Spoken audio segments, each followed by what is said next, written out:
1979, the pot boiled over.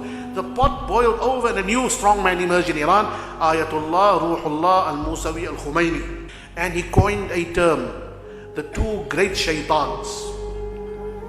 Those who will remember from the 80s, two great shaitans, America being the bigger shaitan and Russia being the lesser shaitan. But they're shaitans.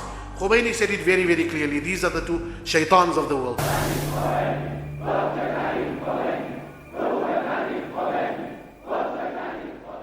روز قدس روزی است که باید تمام ملت‌های اسلام با هم توجه بکنند و این روز را زنده نگه دارند.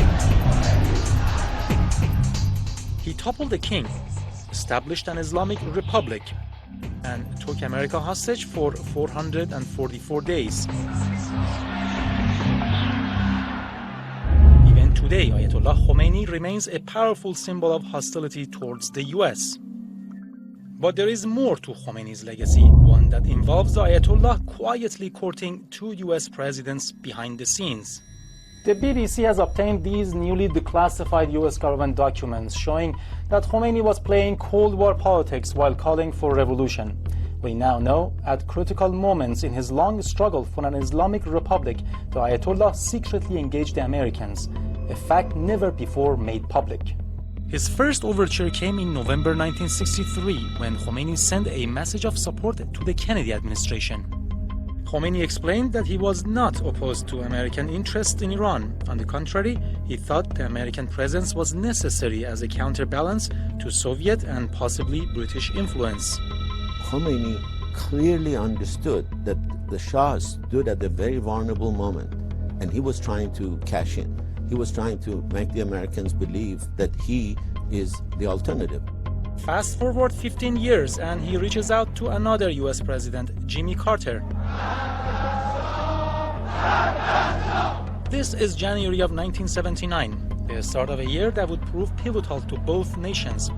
Just weeks before Khomeini seized power, both sides were communicating through a secret back channel that had been authorized by Carter himself. And what both sides were saying flies in the face of what we thought we knew about those historic days. These documents reveal that the US was already bracing itself for a change in Iran, saying, "We do not say that the constitution cannot be changed." That meant possibly abolishing the monarchy. For his part, Khomeini assured in writing that the Islamic Republic would not jeopardize vital US interests, specifically that Iran would remain an American friend. The oil flow will continue after the establishment of the Islamic Republic. Also, his message said, "We will not act as an exporter of revolution." Even this pledge from Khomeini's emissary, "You can tell the American Jews not to worry about the Jewish future in Iran." These documents reveal the cleverness of Ayatollah Khomeini. The message that he sends to Carter is perfectly tuned. He seems to know exactly what the American policy was at the time. Khomeini is known to history as an uncompromising leader, but these documents show that in his long quest for power, he was tactically flexible. He played a moderate, even pro-American card to take control.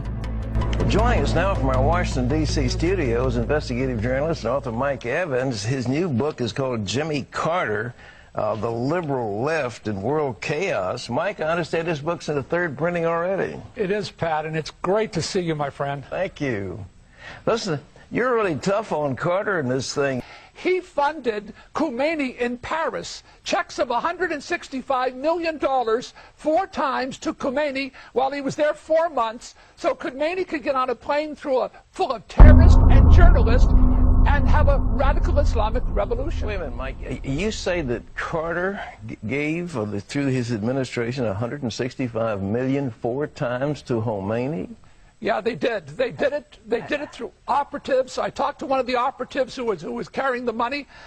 He did. He was funding terror. He should be accused of treason, but he won't.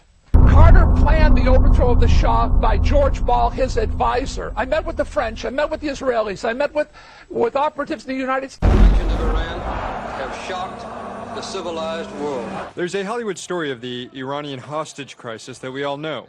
But there's another story about this hostage crisis that's rarely told, one that's perfect for Hollywood too. if it weren't for the fact that it implicates a major U.S. political party and a former presidential administration in a conspiracy to use American hostages as a bargaining chip to win an election. Well, here comes the bombshell allegation. Ayatollah Khomeini and Ronald Reagan had organized a clandestine negotiation, later known as the October Surprise, which prevented the attempts by then U.S. President Jimmy Carter to free the hostages before the 1980 U.S. presidential election took place. The fact that they were not released tipped the results of the election in favor of Reagan. And sure enough, the hostages were released the day Reagan was sworn in. Now this is a pretty explosive charge, and you're probably thinking it came from some crackpot, right? Well, no. The man who wrote this article, who's making this claim, is none other than the former president of Iran himself, Abul Hassan Bani Sadr, the very first president of the Islamic Republic of Iran, the man who served during the hostage crisis. Bani Sadr adds, 2 of my advisors were executed by Khomeini's regime because they had become aware of this secret relationship between Khomeini, his son Ahmad, the Islamic Republican Party, and the Reagan administration. As part of the deal keeping the hostages longer, it's alleged the Reagan team promised Iran weapons, which would be funneled in via Israel, as well as the unfreezing of certain Iranian assets in U.S. banks. Allegations of an October surprise have continued to persist. A report by the Russian government confirmed it, sources in the Israeli government did too, and so too did a former Reagan insider, Barbara Honegger. Barbara Honegger was a dedicated member of the Reagan-Bush presidential campaign in 1980. She worked on the special writing, research, and policy staff, and later as a White House policy analyst. The Reagan-Bush administration, right from the beginning, behind the scenes, has been an ally of the Khomeini regime. But hey, you don't have to take my word for it. Just take the former president of Iran's word for it.